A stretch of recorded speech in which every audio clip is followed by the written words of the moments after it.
저는 제 뱃속으로 낳지 않았지만 평생을 가슴으로 키워온 제 아들을 빼앗길 뻔했던 60대 아줌마입니다.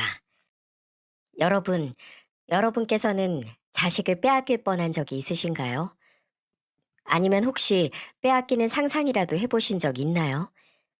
여러분은 아마 상상도 못 하실 겁니다. 눈에 넣어도 안 아픈 게 자식이라는데 그런 자식을 빼앗기는 건 있을 수도 있어서도 안 되는 이야기니까요. 그런데 몇 년 전 저는 실제로 제 아들을 빼앗길 뻔했습니다. 그것도 당연하다는 듯이 뻔뻔하게 내놓으라고 소리치는 사람들에게요. 억만금을 줘도 안 내어줄 제 아들을 말입니다. 그리고 그런 아들을 제가 어떻게 지켜냈는지 여러분들에게 이야기하고 싶어 이렇게 사연을 보냅니다. 저는 꽃피는 시절 20살의 첫 남편과 만나 일찍이 결혼 생활을 시작했습니다. 그리고 저는 어렸을 적부터 아이들을 무척 좋아했어요. 동네 아이란 아이는 다 제 손을 타고 자랐다 해도 과언이 아니겠죠. 그래서인지 어렸을 때부터 저는 엄마가 되는 게 꿈이기도 했고요. 그런데 왜 인연은 하늘이 내려준다고 하잖아요.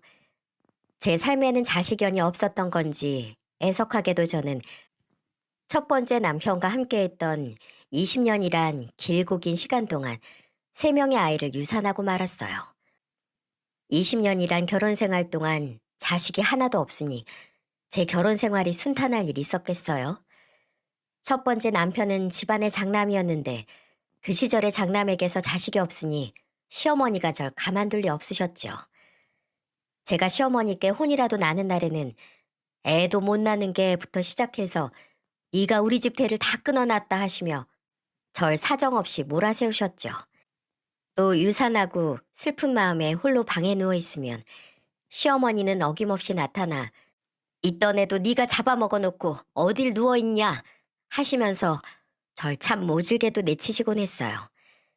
지금 시대였으면 제가 시어머니께 대들어보기라도 했을 텐데 그 당시에는 그게 무슨 큰 죄라도 되는 줄 알았어요. 그래서 입도 떼지 못하고 그 모진 소리를 다 듣고만 있었네요.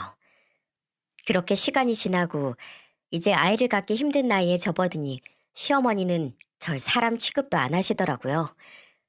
그리고 시어머니와 똑같았던 남편도 이제는 대놓고 외도를 저질렀고요.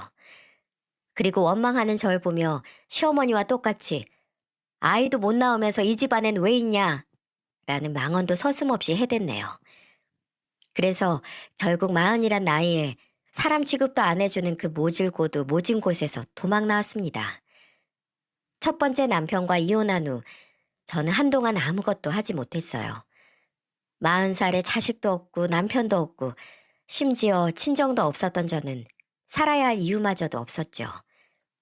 그런데 삶의 끈은 제가 놓는다고 놓아지는 게 아니더군요. 그렇게 시간이 흘러가는 대로 살다 보니 어느새 몇 년이 흘렀고 저는 두 번째 남편을 만났습니다. 두 번째 남편은 참 자상했습니다. 그때 두 번째 남편은 제가 일하던 백반집에 자주 오시는 단골 손님이었어요. 험한 손님들과 달리 제게 항상 존대해주며 상냥하게 대해주시니까 저도 마음이 가더라고요. 지옥 같은 20년의 결혼 생활을 청산했을 때 전 내 인생에서 더 이상 남자랑 같이 지낼 일은 없을 거야 라고 수없이 다짐했었습니다. 하지만 두 번째 남편을 만나보니 다시 한번 누군가의 아내로서 살아보고 싶다는 욕심이 들더라고요. 그래서 결국 전 재혼을 선택하게 되었고요. 그리고 참 인생사 세용지마라고 제게 아이가 없다 보니 재혼하는 데는 아무 문제가 없더군요. 20년의 결혼 생활에서는 저를 그렇게도 괴롭혔는데 말입니다. 재혼한 남편에게는 아들이 한 명 있었습니다. 왜 대개 재혼할 때 상대방의 아이 문제로 의견이 대립해서 다투기도 하고 그러잖아요.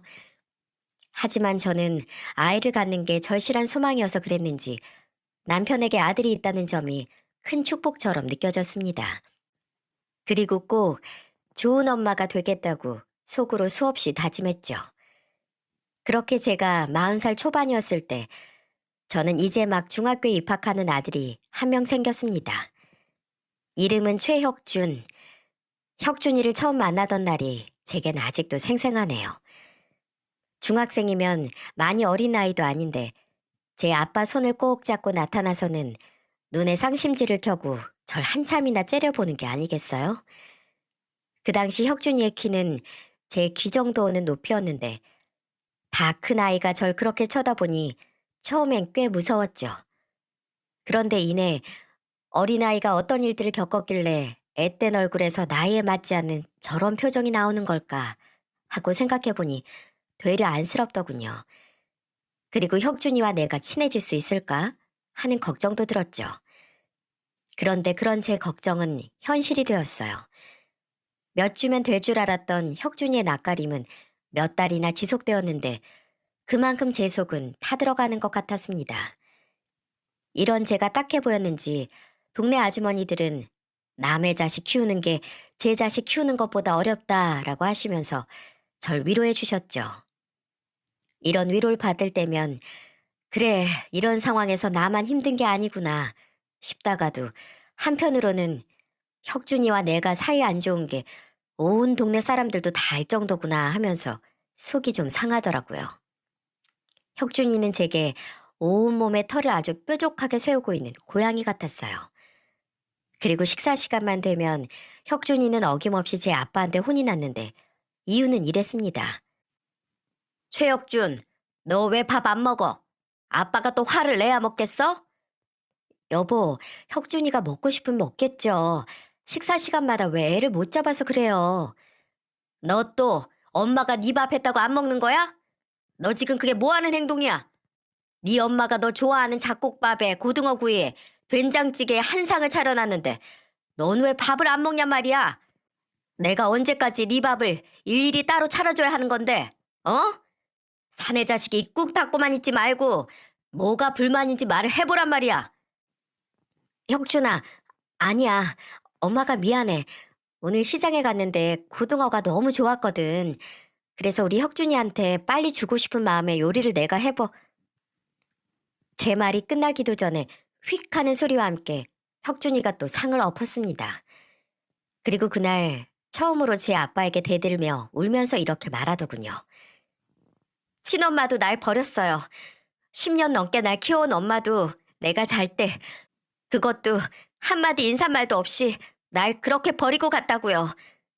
친엄마도 날 그렇게 대하는데 새엄마라고 계모라고 뭐가 다르겠어요?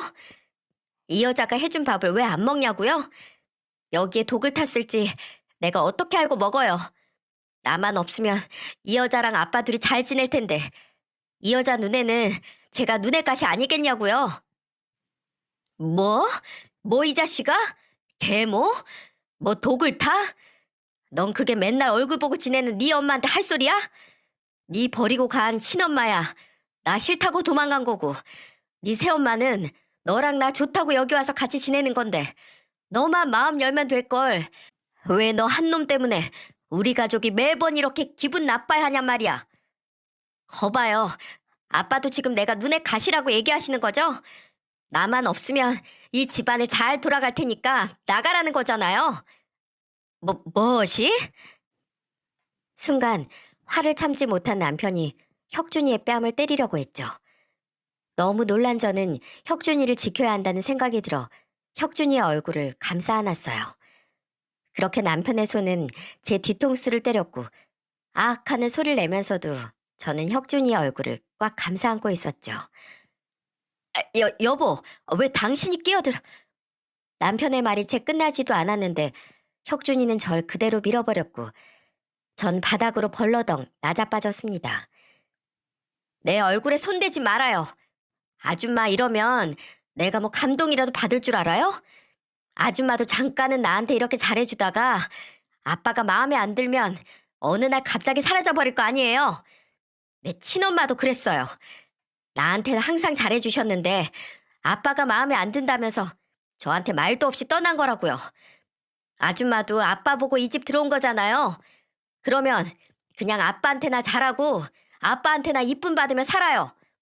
그러다 아빠가 싫어지면 그냥 아빠한테만 상처 주고 집 나가시라고요. 바닥에 널브러져 있는 저를 매섭게 쳐다보며 숨도 쉬지 않은 채 말하던 혁준이는 남편의 윽박에도 아랑곳하지 않고 그대로 집을 나가버렸죠. 몇 달 만에 서로 마주본 혁준이의 눈빛이었는데 그새 혁준이의 눈빛은 더 깊고 슬퍼져 있더군요. 그런데 전 혁준이 울부짖음에서 혁준이와 제가 친해질 수 없는 큰 이유를 찾았습니다. 그 당시는 저 혼자만의 생각이었지만 혁준이는 제가 싫다기보다는 저와 친해지고 정을 나누는 걸 두려워하는 것처럼 보였거든요. 혁준이가 말했던 내 친엄마도 그랬어요. 나한테는 항상 잘해주셨는데 아빠가 마음에 안 든다면서 저한테 말도 없이 떠난 거라고요. 이 말이 그날 밤 제 머릿속에서 떠나질 않았습니다.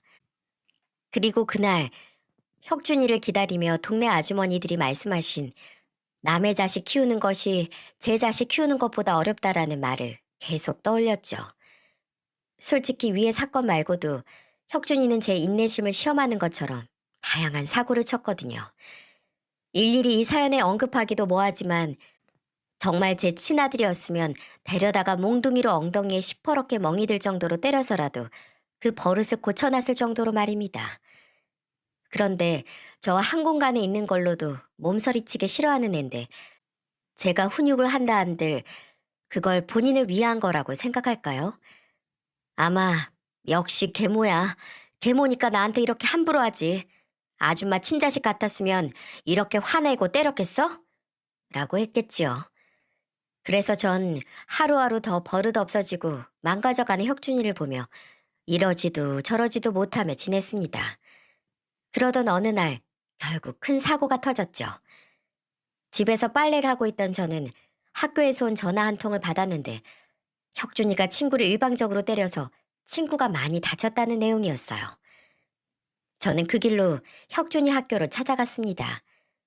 아직 분이 안 풀렸는지 씩씩거리는 혁준이를 보고 있자니 눈앞이 핑 돌더군요. 그리고 남편에게 듣기로는 시험 성적은 항상 상위권을 유지해서 착실한 아이라는데 이렇게 점점 더 어른들한테 함부로 하고 폭력까지 쓰는 모습을 보니까 저 때문에 애가 저렇게 변했나 죄책감이 들더라고요. 아, 어쩌라고요? 저 그냥 퇴학시켜 주세요. 저 같은 놈이 학교 다녀서 뭐해요? 여기 저놈도 그랬고 여기 있는 저놈 엄마도 그렇고 나 같은 건 학교 다닐 필요가 없다잖아요. 얼굴이 시퍼렇게 먹는 친구와 그의 엄마를 보며 혁준이는 고래고래 소리를 지르고 있었어요. 이야기를 들어보니 혁준이가 그동안 엄마가 버린애라며 친구들에게 놀림을 받고 있었다는 겁니다. 그리고 혁준이는 분한 마음에 주동자를 때렸던 건데 폭력이 과해 일이 이렇게 커졌던 거고요.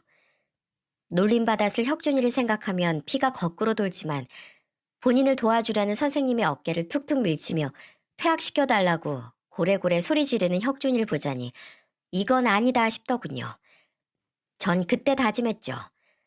점점 더 사람 아니게 변해가는 혁준이의 눈빛을 더는 두고만 보지 않겠다고요. 야, 최혁준! 너 선생님께 그게 무슨 말버릇이야? 어? 그리고 어디 선생님을 툭툭 밀치고 있어? 아, 아줌만 또 뭐예요? 아줌만 내가 어떻게 사는지 관심도 없으면 혁준이 말이 끝나자마자 전 혁준이의 뺨을 있는 힘껏 한 대 때렸습니다. 그리고 절 노려보는 혁준이를 보며 빨갛게 올라온 뺨을 한 대 더 때렸죠. 너도 그만해. 내가 왜 네 아줌마야, 엄마지? 난 네 엄마야. 그래서 난 네가 이런 식으로 하늘 무서운지 모르고 이 사람 저 사람한테 건방 떠는 꼴 더는 안 봐줘. 너 당장 선생님께 잘못했다고 용서 빌어. 어서. 제 화난 모습을 처음 봤는지 혁준이는 아무 말도 못하고 절 쳐다만 보더군요. 그런데 갑자기 혁준이가 때린 친구 어머님이 제게 말했어요. 아, 당신이 얘 계모야? 계모라 애가 이렇게 아나무인이 되도록 아무 신경도 안 쓰나? 우리 애 어떻게 할 거야? 그 시험인데 저 팔로 공부를 어떻게 하냐고? 공부는 해서 뭐 한대요? 뭐? 학생인데 공부해서 뭐 하냐니? 계모라 그런지 애들 공부 이런 건 전혀 관심이 없나 봐. 아니요. 제 말은 듣기로 당신 아들이 제 아들 놀리는 주동자였다는데 친구가 처한 상황을 이해해주긴커녕 여기저기 떠벌리며 놀리고 다닌 놈이 공부는 해서 뭐 하냐고요. 쟤는 공부보다 인성교육이 먼저 아닌가요? 그리고 우리 혁준이는 공부하란 소리 안 해도 알아서 잘하고요. 뭐? 너 내 아들한테 말 다 했어? 계모 주제 어디 친엄마인 나한테 자식 교육을 운운하고 있어? 아이고 그 애미에 그 아들 납시셨네. 저기요 아줌마 제 혼이 어때서요? 계모가 어때서요? 제가 계모라 우리 혁준이 옷을 안 빨아입혔어요. 아니면 학교를 안 보냈어요? 아, 아줌마 말 나온 김에 우리 혁준이 교복 한번 봐요. 친엄마는 옷도 안 빨아입히는지 저기 좀 봐봐. 목 뒤가 아주 누렇게 변했구만. 우리 애 옷은 깨끗하고 옷에 주름 하나 없이 쫙쫙 다려 입혀요. 에 옷이나 신경 써주면서 저한테 그런 말 하세요. 뭐? 아, 다 됐고 돈 내놔 돈. 우리 애 치료비 내놓으라고. 아, 결국 이 소란을 부린 게 돈 때문이었어요? 아들 장사하시게요? 그럼 당신 아들이 내 아들 놀린 거 그거 먼저 사과하라고 하세요. 그럼 제가 치료비는 얼마든지 드릴게요. 대신 선 사과 후 보상이에요. 사과 먼저 해요. 어서요. 그날이 제가 혁준이를 위해 처음 엄마로 나선 날이었습니다. 그날 저는 끝끝내 사과를 안 하는 친구에게 단돈 1원의 치료비도 보상하지 않았고 그 엄마도 본인 아들의 고집을 못 꺾은 채 빈손으로 돌아갔죠. 그런데 이날 저는 혹시 제게 맞은 것이 분해 또 역시 계모 맞잖아 라는 소리를 들을 줄 알았는데 혁준이의 첫마디에 저는 눈물을 흘리고 말았어요. 엄마, 아까는 좀 아팠어요. 바로 절 엄마라고 불렀던 겁니다. 혁준이와 지낸 지 7개월 만의 일이었죠. 저는 혁준이와 나란히 걸으며 그 얘기를 듣는데 눈물이 왈칵 쏟아져 혁준이 얼굴 반대 방향으로 고개를 돌렸습니다. 그리고 한참을 걸으며 이야기했죠. 엄마, 그동안 내가 잘못했어요.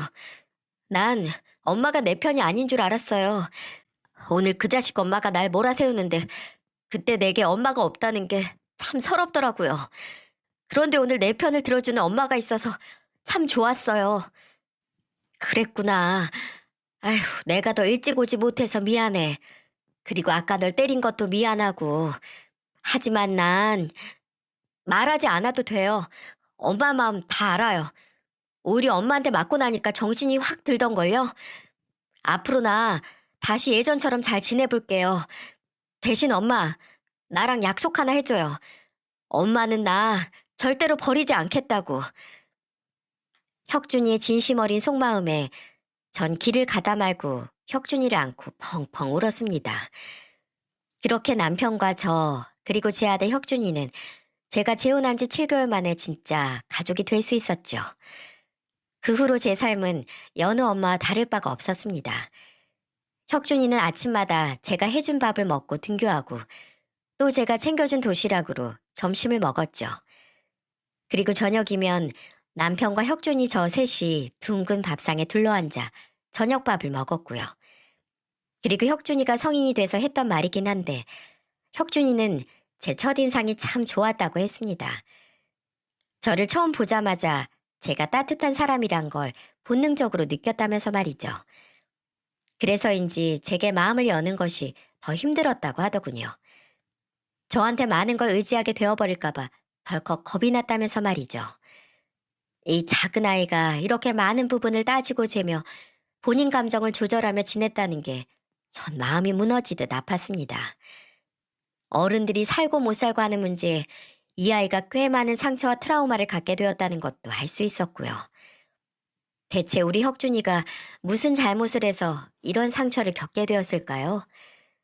전 할 수만 있다면 혁준이의 아픈 모든 기억을 저로 인해 말끔히 지워주고 싶었습니다. 그리고 그러기 위해 무던히도 노력했고요. 그리고 혁준이도 그런 제 마음을 알았는지 저희는 서로 손을 꼭 잡으며 장을 보러 다니는 친구 같은 모자지간이 되었죠.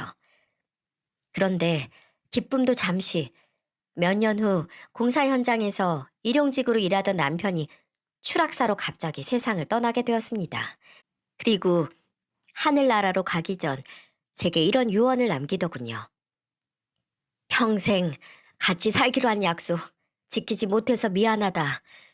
그리고 엄마에게 버림받았던 우리 혁준이 이번엔 부디 버리지 말아줘. 라고요. 참 바보 같은 사람이죠. 혁준이는 이미 제 아들인데 본인 떠난다고 제가 아들을 버릴 리가 있나요? 그렇게 남편은 응급실에서 이틀을 보낸 후 저랑 혁준이와 작별 인사를 했어요. 그 후로 저와 혁준이는 굉장히 힘든 시간을 보내게 됐습니다. 혁준이의 꿈은 의사였어요. 어렸을 적부터 의사가 꿈이었다고 하더군요. 그런데 의사 되는데 얼마나 많은 시간과 돈이 드는지 여러분도 잘 아시죠? 의대에 합격한 혁준이는 없는 시간을 쪼개고 쪼개 과외를 했습니다. 그리고 아들의 꿈을 이뤄주기 위해 저도 남편이 하늘나라로 간 후에는 식당 일을 다시 시작했죠. 제가 다녔던 식당은 24시간 문을 열었었는데 주인한테 사정을 얘기하고 제가 잠자는 몇 시간을 제외하고는 일만 했던 것 같아요. 그렇게 10여 년도 훌쩍 넘는 시간을 보내고 아들은 정식 의사가 되었죠. 그리고 안정기에 들어섰을 때 제게 결혼할 여자를 소개해 준다고 하더라고요.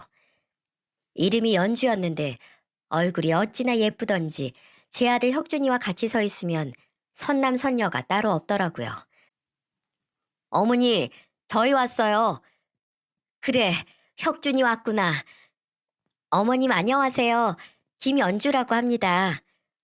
연주 씨, 그래 반가워요. 아유, 이렇게 누추한 집까지 다 와주고 내가 다 고맙네요. 아유, 누추하다뇨. 혁준 오빠 집이어서 그런지 저도 너무 편하고 좋은걸요? 그렇게 생각해주면 내가 고맙고요. 뭘 좋아할지 몰라서 우리가 평소 먹던 거에 갈비찜 좀 해보려고 하는데 괜찮아요? 혁준이가 말했던 시간보다 1시간이나 일찍 오는 바람에 내가 아직 준비를 다 못했는데 이걸 어쩌나? 어머님, 저 갈비찜 좋아해요. 그리고 제가 오빠 방도 구경하고 싶고 그래서 빨리 오자고 했어요. 혹시 제가 도와드릴 건 없나요? 아유, 없어, 없어. 없고 말고. 혁준이 방에서 둘이 푹 쉬고 있어요. 혁준이가 바빠서 데이트도 잘 못하는 것 같던데 난 괜찮으니까 잠깐이라도 데이트하고 있으면 내가 부를게요. 처음 봤지만 싱글싱글 잘 웃고 도울 것이 없겠냐며 묻는 혁준이 여자친구를 보는데 제 마음이 다 뿌듯했습니다. 착한 우리 혁준이가 딱 본인 닮은 아가씨를 만났구나 싶어서요. 혁준이와 혁준이의 여자친구, 그러니까 편하게 연주라고 적겠습니다. 혁준이와 연주는 방에서 오순도순 이야기하는 소리가 들렸고 저는 분주히 음식을 준비하고 있었죠. 그런데 웬걸 제가 양파를 사온 줄 알았는데 깜빡하고 안 사왔더라고요. 왜 매번 장볼 때마다 꼼꼼하게 체크한다고 하는데 막상 요리할 때 되면 한두 개씩 꼭 빼먹고 오잖아요. 야채 가게까지는 시간이 좀 걸렸는데 이것저것 준비하느라 정신이 없었던 저는 혁준이에게 양파 좀 사와달라고 부탁했죠. 그렇게 혁준이만 집 밖으로 나가고 연주와 저 둘만 집에 남게 되었습니다. 그런데 혁준이가 나가고 나자 연주의 눈빛이 갑자기 변하더군요. 팔짱을 끼고 집 여기저기를 돌아다니며 뭔가를 찾는 눈치였죠. 연주 씨, 뭐 찾는 거라도 있어요? 아니요, 그냥 보는 거예요. 이런 집은 처음 와봐서요. 이런 집이요? 아, 아니에요. 혁준 씨 집에 처음 와봤다고요. 그런데 어머니, 식탁이 안 보이는데 우리 밥은 어디서 먹어요? 아, 부엌이 좁아서 우리 집은 식탁이 없어요. 손님용 상이 있는데 이따 음식 준비되면 상 펴서 먹을 거예요. 네? 방바닥에서 밥을 먹는다고요? 아휴, 혁준 오빠도 참. 미리 말이라도 좀 해줬으면 바지 입고 오는 건데. 아휴, 하여간 별로라니까. 그러게, 치마 입었네요. 그럼 내 옷이라도. 아니요, 저 마트까지는 얼마나 걸리나요? 한 5분? 5분 정도 아, 그럼 얼마 안 남았네. 알겠어요. 전 오빠 방 더 구경해도 되죠? 편할 대로. 계속해서 제 말을 끊어먹던 연주는 그대로 혁준이 방으로 횡하니 들어가더군요. 아까와 같이 상냥한 목소리긴 한데 뭔지 모르게 갑자기 확 바뀌어버린 연주의 분위기는 절 의아하게 만들었죠. 그런데 갑자기 달칵하고 혁준이 방문이 잠기는 소리가 들리는 게 아니겠어요? 제가 방에 들어갈 것도 아닌데 문을 잠그니까 저도 기분이 썩 좋지만은 않더군요. 그런데 한 1, 2분쯤 흘렀을까? 갑자기 우당탕하고 혁준이 방에서 무언가 떨어지는 소리가 들렸죠. 그래서 저는 깜짝 놀라 혁준이 방을 열었어요. 그 사이 연주는 황급히 뭔가를 본인의 가방에 숨겼는데 이내 절 보고 소리 높여 말하더군요. 어머니, 노크도 없이 그렇게 들어오시면 어떡해요. 그리고 제가 방문까지 잠갔는데 그렇게 문까지 따고 들어오시는 건 예의가 아니죠. 아, 여기 방문이 고장나서 잠가도 그냥 열리는 문이라. 아니, 그런데 도대체 뭘 했길래 그렇게 놀라는 건지 이해가 안 돼. 갑자기 소리를 지르는 연주에 저는 깜짝 놀랐고 말을 이어나가려던 찰나에 혁준이가 들어왔습니다. 어머니, 무슨 일이에요? 아니다. 연주가 네 방 구경하다 뭘 떨어뜨린 것 같구나.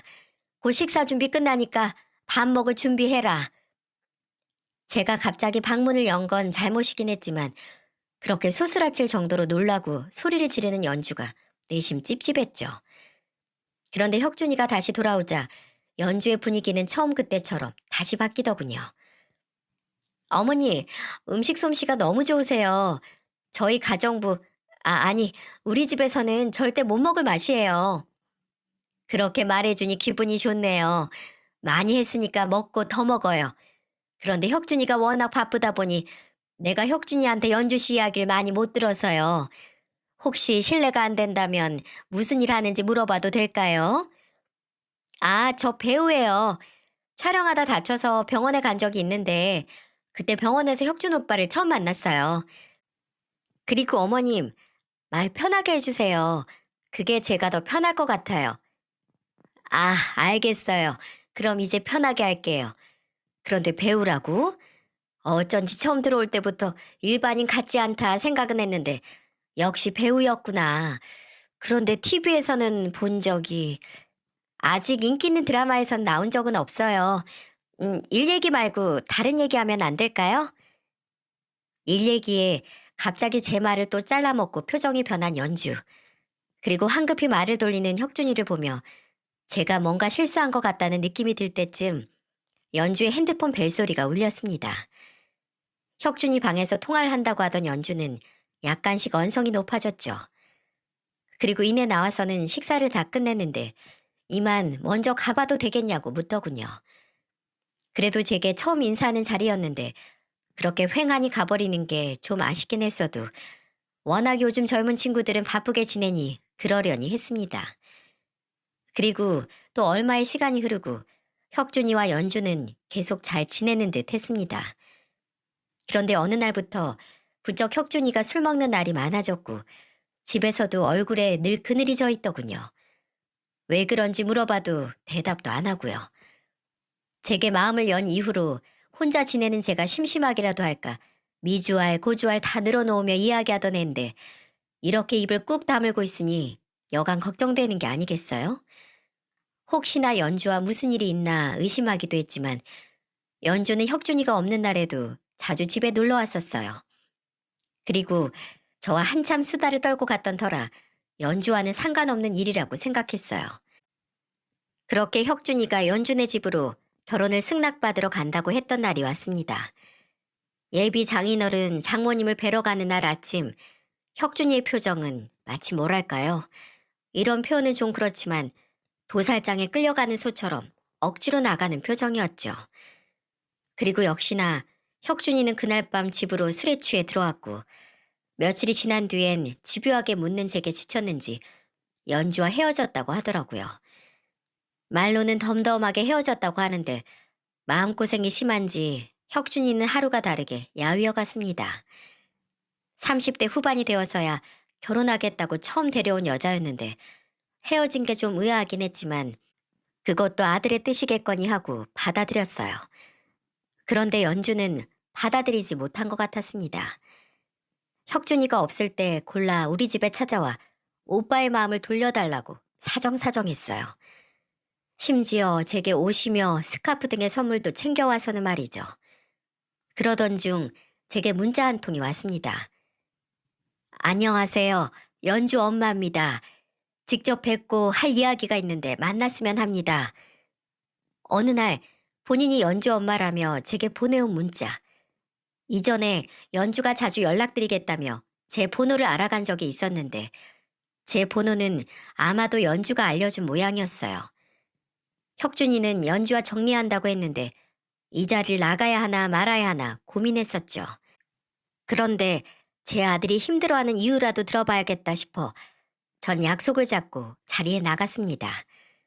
저는 집 앞에 있는 큰 한식당으로 갔고 그곳에는 김연주로 예약된 방이 하나 있었죠. 직원에게 예약된 방을 안내받고 들어갔는데 글쎄 거기에 혁준이가 있는 게 아니겠어요? 어머니, 혁준아, 네가 여긴 어떻게... 병 원장님, 저희 어머니는 여기 왜 부르신 거예요? 제가 그만큼 말씀드렸잖아요. 갑자기 벌어진 상황에 저는 아무 말도 하지 못하고 화를 내는 혁준이만 쳐다보고 있었어요. 혁준이 맞은편으로는 한 부부가 있었는데 혁준이가 병원장이라고 불렀던 분은 연주의 아버지셨고 그 옆에는 제게 문자를 보냈던 연주 어머니가 앉아 계셨죠. 그리고 연주와 연주 남동생도요. 마치 상견례 자리 같았습니다. 연주 부모님은 TV에서나 나올 법한 뭐랄까요? 부잣집 중년 부부 같은 모습이었어요. 나름 기죽기 싫어 저도 옷장에 있던 옷 중에 제일 좋은 거로 입고 나왔는데 그 당시 제가 참 초라하게 보이더라고요. 혁준이 어머님 되시죠? 안녕하십니까? 저는 연주 애비 되는 사람입니다. 아, 네, 안녕하세요. 그런데 지금 이게 어떤 상황인가요? 저는 연주 어머니를 뵈려고 나왔는데요. 어머니, 어머니는 제가 연주랑 끝났다고 그렇게 말씀드렸는데 이 자리에 나오긴 왜 나오셨어요? 저랑 당장 나가요. 제 대답에 또 화를 낸 혁준이는 이내 제 손을 확 잡아 끌더니 문 밖으로 나가려고 했죠. 그러자 연주 아버지께서 이렇게 말씀하시더군요. 제가 돌려 말하는 걸 잘 못해서 바로 말씀드리겠습니다. 제가 최서방을 대릴 사유로 드리고 싶은데요. 최서방이 어머님 혼자 계시는 게 마음에 걸리는지 이렇게 한 달 넘게 버티고 있네요. 제 마음은 이런데 사부인 생각은 어떠십니까? 네? 대릴 사위요? 당황한 저를 보더니 혁준이는 더 큰 소리로 내지르며 말했어요. 저 그 결혼 못합니다. 아니 안 합니다.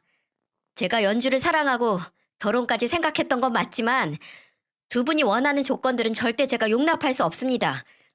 그리고 이렇게 저 모르게 저희 어머니까지 부르시는 건 저와 저희 어머니에 대한 배려가 아니라고 생각하고요. 예, 혁준아. 아니, 지금 대체 무슨 말을 하는 거니? 결혼하는 조건이 있었다는 거니? 어머니 모르셔도 돼요. 알 필요도 없고요. 혁준이가 이렇게 화를 내는 모습은 중학교 이후에 처음 봤어요. 그리고 웬만해서 어른들한테 화를 내는 아이가 아닌데 모든 게 당황스러웠죠. 그런데 연주 어머니의 말을 듣고는 상황을 이해할 수 있었습니다. 어머니도 알 건 아셔야지. 네, 맞습니다.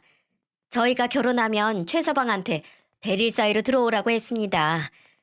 아실지 모르겠지만 연주 아버지가 병원장이에요. 그리고 저희 부부는 그 병원을 이어받을 사위를 원하고요. 때마침 제 딸이 의사와 사귀고 있다길래 저희는 적극 찬성했지요. 그런데 대릴 사이가 뭐 어렵다고 이렇게 버티는지 저희 부부는 도저히 이해를 못하겠더군요. 아, 상견례를 하자고 해도 싫다고 하더니 이제 나의 연주와 헤어지겠다고 하네요. 생각해 보세요. 솔직히 대릴 사이로 들어와서 병원 경영도 좀 배우고 아, 네. 그건 그렇지요. 그게 혁준이 앞날에 도움이 된다면야. 어차피 결혼하면 제 살림 꾸려나가 살 텐데요. 그런데 저는 지금 처음 듣는 소리여서 혁준이와 상의도 어머니, 그렇게 뭐가 그래요? 어머닌 잘 알지도 못하면서 무슨 대답을 하고 그러세요? 혁준이의 말에 저는 가슴에 비수가 꽂힌 듯 아팠습니다. 이 식당에 처음 들어와 연주 부모님을 배웠을 때도 제 차림이 초라해 보였는데 잘 알지도 못하면서 대답하려 하나 이런 혁준이의 말이 괜히 절 서운하게 만들더군요. 하지만 저는 곧 혁준이가 제게 왜 화를 내는지 알 수 있었어요. 그런데 이거 설명 좀 해주시겠습니까? 연주 어머니의 말이었습니다. 이렇게 말하고 테이블 정 가운데 사진을 한 장 꺼내더군요. 저는 그 사진을 보고 경악할 수밖에 없었어요. 그 사진은 혁준이 어렸을 적 사진인데 한쪽에는 죽은 아버지가 그리고 다른 한쪽에는 혁준이의 친모가 있었죠. 저와 혁준이가 친하게 지내고 얼마 후 혁준이는 친모의 기억을 모두 지우고 싶다며 같이 찍었던 사진을 다 불태운 적이 있었어요. 그때 저는 혁준이가 혹시 나중에 친모가 보고 싶어질 때가 있지 않을까 하는 노파심에 하나를 숨겨놓았죠. 그리고 혁준이가 앨범에 손을 잘 대지 않을 나이가 되었을 때 혁준이 책장 제일 위에 있는 가장 오래된 앨범 제일 뒷장에 꽂아 놓았습니다. 그런데 이게 어떻게 연주 어머니 손에 들어가게 됐는지 의심이 들었죠. 그리고 이내 연주가 첫인사를 하러 집에 왔을 때 혁준이의 방문을 걸어 잠그고 혁준이의 방을 뒤졌다는 걸 알 수 있었네요. 이 사진이 왜 여기에? 혁준이 친모는 어디 계시나요? 그리고 엄마 대 엄마로서 하나만 묻겠습니다. 사부인이라면 본인 딸에게 계모까지 챙기라고 하시겠습니까? 이어지는 연주 어머니의 말에 저는 할 말을 잃고 말았어요. 제가 사실상 계모인 건 맞지만 제게 한 질문은 뼈가 있어 보였죠. 대답해 보세요. 저는 솔직히 제 딸아이가 친모도 아닌 계모를 시어머니로 모시며 살아가야 한다는 게 싫습니다. 그래서 최서방에게 어머니와 연을 끊으라고 했죠. 그랬더니 지금처럼 저렇게 화를 내는 게 아니겠어요? 어떻게 생각하시나요? 그만하시라고요! 혁준이가 고래고래 소리를 질러도 연주 어머니의 말은 끊임없이 이어졌죠. 우리 최서방, 저희랑 있으면 자연스럽게 병원장도 되고 좋은 집에서도 살 수 있습니다. 그리고 연주 말 들어보니 식탁 하나 없는 작은 집에서 지내신다고요? 그런 곳에 사시는 분이 최서방 앞날은 어느 정도 보장해 주실 수 있으신가요? 제가 만약 친모였다면 우리 집으로 들어오는 대릴사위 자리를 절대 반대하진 않을 텐데요. 혹시 최서방, 그러니까 의사 아들 등에 업고 빨대 꽂아 드실 생각은 아니셨죠? 본인이 진짜 아들로 생각하신다면 얼른 최서방 설득해서 결혼하게 만드시고 최서방 앞날을 위해 연 끊어주세요. 그래야 최서방도 마음 편히 대릴사위로 들어와서 살지 않겠어요? 참 기가 막히고 코가 막히는 상황이었습니다. 제가 계모가 맞긴 하지만 저는 혁준이를 마음으로 낳고 눈물로 키웠습니다. 제 친아들과 다름없게 20여 년 넘게 키웠는데 이런 대접을 받다니요. 연주 어머니의 말에 기가 차서 이대로는 안 되겠다 싶어 따지러 들 때 혁준이가 이렇게 말하더군요. 제 어머니 모욕하는 말은 그만하세요. 제 어머니 남들은 다 계모라고 해도 저한텐 친엄마입니다. 도망간 제 친모보다 저한테 더 지극정성으로 대해주셨고 두 분이 원하시는 그 의사 사위의 의사도 다 제 어머니 덕에 가능했던 거고요. 그런데도 지금 제 어머니랑 연을 끊으라는 겁니까? 그것도 결혼의 조건으로요? 저는 절대 그럴 일 없습니다. 그리고 제가 그 조건 못 받아들인다고 그렇게 말씀드렸는데 왜 이렇게 끈질기게 이러시는데요? 제가 연주랑 처음 만날 때부터 무조건 사위 삼겠다며 제가 일하는 곳에 사람까지 붙여서 절 하나하나 감시하셨잖아요. 제가 모를 것 같았습니까? 그리고 이젠 하다하다 연주한테 제 방까지 뒤지게 하셨나 본데 제 약점이라도 잡을 심산이셨어요? 그래서 찾아내신 게 우리 엄마가 친모가 아니라 계모라는 거고요. 제발 그만 좀 하세요. 스토커도 아니고 이게 무슨 짓입니까? 아니 오빠. 오빠는 왜 우리 엄마한테 계속 소리 질러? 솔직히 우리 집 정도면 오빠한테는 경사 아니야? 적당히 좀 튕기라고. 그리고 나도 이제 곧 유명 배우 될 텐데 병원장 등에 업었겠다. 와이프는 배우겠다. 오빠한테 뭐가 부족한 결혼이라고 이렇게 튕기냐 말이야. 그리고 나도 엄마 말 동의해. 내가 왜 괴물을 시어머니로 모셔야 하는데? 그렇게 작고 냄새나는 집에서 말이야. 오빠 그냥 엄마랑 연 끊고 우리 집에 들어와 살자니까? 그래 최서방. 그리고 난 미리 말하지만 친자식도 아닌 최서방 결혼식에 계모가 혼주석에 앉아있는 꼴 절대 못 보니까 그렇게 하려고. 뭐라 부를 말이 없네. 최서방 계모님, 제 말 들으셨죠? 당신 혼주석에 절대 앉지. 연주 어머니의 말이 끝나기도 전에 혁준이가 연주 어머니 뺨을 때렸습니다. 너무 갑자기 벌어진 상황에 연주 아버지는 벌떡 일어나시고 연주는 본인 어머니를 감싸 안았죠. 대체 결혼 안 한다는데 무슨 결혼식이고 무슨 혼주석이에요? 다들 정신 차리세요. 그리고 야, 김연주, 너 입 안 다물어? 너 나랑 왜 결혼하고 싶은 건데? 너 남자 있잖아. 그것도 내가 모를 줄 알았어? 너 의사 사위 아니면 안 된다는데 네 부모 뜻 따라 나랑 결혼만 하려고 했던 거 아니야? 난 너한테 정말 진심이었는데 넌 아니더라. 나 연우한테 다 들었어. 너랑 네 부모가 나 대리 사이로 앉혀놓고 나 개처럼 부려먹으려고 했다는 거. 그래서 날 선택한 거겠지. 가난한 의사는 구해서 당신들 뜻대로 부리려고. 혁준이의 말은 충격 그 자체였습니다. 혁준이가 말한 연우는 연주의 친남동생입니다. 나중에 혁준이한테 들어보니 연우가 어느 날 자기가 일하는 병원에 찾아왔고 연주 누나가 형을 만나는 이유라면서 쫙 알려줬다더군요. 그리고 그 이유를 혁준이는 연준의 부모님이 억지로 만들어낸 이 상견례 자리에서 하나부터 끝까지 다 말하기 시작했고요. 줄여보자면 이렇습니다.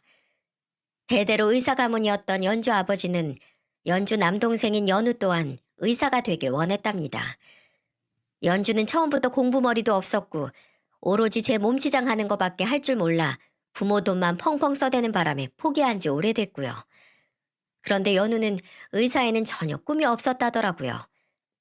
그래서 방황 아닌 방황으로 억지로 들어갔던 의대도 부모 몰래 자퇴하고 방랑자처럼 여행을 다녔다네요. 그렇게 시간이 흐르고 연우가 집에 돌아오자 집에서는 배신자 소리를 들으며 쥐 죽은 듯 있었다죠. 그리고 연우가 보기에 연주 아버지의 욕심이 줄어드나 싶었는데 끝내 포기하지 않으셨고 이번엔 의사 사위로 눈을 돌렸다는 거예요. 그래서 하나뿐인 딸에게 의사 사위만 데려오면 뒤에서 뭘 하고 다니든 상관하지 않겠다고 했다면서 말이죠. 그러다 혁준이를 만난 거였는데 집안도 변변찮아 보여 대릴사의 제안을 한 번에 받아들일 거라며 집안이 잔치 분위기였다네요. 그런데 혁준이가 계속 거부를 하자 사람을 붙여 협박 아닌 협박도 하고 약점이 될 만한 건 모조리 잡아오라며 그간 제 집을 드나들었다는 거죠. 그리고 연주는 이런 식으로 그동안 3명의 남자에게 더 접근했었다네요. 그런데 그보다 더 충격적인 건 연주 아버지가 말한 그 상관하지 않겠다에는 연주의 사생활도 다 포함되어 있었다는 겁니다. 그리고 평소 문란했던 연주는 그새를 못 참고 제 아들 혁준이와 여러 남자를 동시에 만나고 있었고요. 그리고 이런 가족들한테 질릴 대로 질려버린 연우가 아무것도 모르고 있던 혁준이를 찾아와 모두 말해줬다는 거죠. 세상에, 이게 다 의사 사위를 얻고 싶은 연주 부모님의 계략이라고 생각하니 제 온몸에 소름이 끼치더군요. 그리고 이런 말을 다 들으니까 저도 더 이상 아들을 위해 참고 있을 수 없었습니다. 아니, 이제는 진짜 참으면 안 될 상황이 온 거죠. 뭐야? 이 사람 같지도 않은 것들이 내 자식을 뺏어가려고 했다는 거야? 그거 당신들 집착인 거 알아? 멀쩡히 잘 지내고 있는 내 아들을 왜 깨어내어서 이런 시궁창에 빠뜨리냐 말이야. 그리고 연주 너 처음 볼 때부터 말 살살 끊어먹고 분위기도 묘하게 왔다 갔다 하는 게 계속 걸렸는데 네가 감히 내 아들한테 의도적으로 접근한 것도 모자라 두고 다른 남자를 만나러 다녔다고? 짝! 저는 혁준이가 연주 어머니의 뺨을 때린 걸로도 분이 식지 않아 이번엔 제가 연주의 뺨을 한 대 쳐버렸습니다. 그러자 제게 버럭버럭 소리를 지르며 이러더군요. 아줌마, 나 배우예요. 배우는 얼굴이 생명인 거 몰라요? 아, 진짜 별. 아줌마, 내 얼굴 어쩔 거야? 빨갛게 부어올랐잖아요. 야, 이 망할 기집애야. 뭐 배우? TV에 얼굴 한번 안 비치는 배우가 있냐? 어? 말만 배우 하지. 배우라면 먼저 행실을 더 단디해야지. 이 남자 저 남자 만나고 다닌 싸구려 주제에 네가 무슨 배우? 어? 내 아들 아까운 시간 어떻게 보상할 건데? 네가 어떻게 보상할 거냐고? 그리고 당신들은 어떻게 보상할 건데? 그렇게 전 연주와 연주 어머니의 머리채를 한 손에 하나씩 잡고 마구 흔들어댔습니다. 연주 아버지는 처음에는 저를 강하게 말리는 듯 했는데 이내 해탈한 듯 자리를 나가시더라고요. 그런데 그걸 그냥 나가게 놔둘 수 있나요? 제 아들을 건드렸는데요. 저는 복도까지 쫓아가 연주 아버지, 아니 그 빌어먹을 놈 머리채도 잡고 휘둘렀는데 글쎄 가발이 쑥 하고 벗겨지대요. 그래서 하는 수 없이 전 떨어진 가발을 식당 홀에 여러 손님이 식사 중인 테이블들 한가운데 던져버렸습니다. 당황한 연주 아버지가 후다닥 달려가 가발을 찾고는 쏜살같이 도망 나가던데 그 모습이 얼마나 웃기던지요. 그리고 그 뒤로 연주와 연주 어머니도 머리가 헝클어진 채로 뒤쫓아 나갔는데 제 아들이 그동안 당했던 마음고생에 비하면 아무것도 아니지만 그래도 꽤 통쾌하더라고요. 그렇게 하늘 무서운 줄 모르고 설쳐대는 사람들이 어디 그런 창피를 당해나 봤겠어요? 그날 저녁 저는 오랜만에 혁준이와 둘이 밥상 앞에 앉아 진지한 대화를 했습니다. 혁준이는 우리 엄마 역시 안 죽었다며 예전에 교무실에 찾아와서 소리 질렀던 그 무서운 얼굴이 아직 남아있네 라고 말했고 저 역시도 이 애미를 선택해줘서 고맙다 라고 말했죠. 그날 이후 제 아들을 빼앗아가려 했던 그 집안 식구들은 나타나지 않았지만 저와 혁준이는 그 일 이후로 더 끈끈해졌죠. 그렇게 2년 후 혁준이는 친구의 소개로 자기를 빼닮은 선한 여자를 만났습니다. 그리고 아들의 손을 빌려 이 사연을 쓰는 지금 혁준이는 알콩달콩 결혼 생활하며 저와도 잘 지내고 있답니다. 여러분, 부모가 자녀에게 남겨줄 수 있는 가장 위대한 유산은 날마다 그들과 잠깐이라도 시간을 함께하는 것이다. 라는 말을 아시나요? 제가 가끔 이 애미는 혁준이 너한테 물려줄 게 없는데 혹시 그때 그 대릴사이 자리 포기한 거 후회하지 않니? 라고 물으면 혁준이가 제게 몇 번이고 해주던 말이었습니다. 어머니는 제게 이렇게 대화하는 시간만 오래오래 주시면 그걸로 충분해요. 라면서 말입니다. 여러분도 제 아들 혁준이의 말에 동의하시나요? 제 사연이 어느 시간대 올라갈지 모르겠지만 제 사연을 보신 후라면 부모님께 전화 한번 해보시는 게 어떨까 싶네요. 부모와 자식은 함께하는 시간이 많을수록 좋은 거니까 말이죠. 이렇게 눈물로 키웠던 제 아들을 빼앗길 뻔했다가 되찾아온 제 긴 사연은 끝이 났습니다.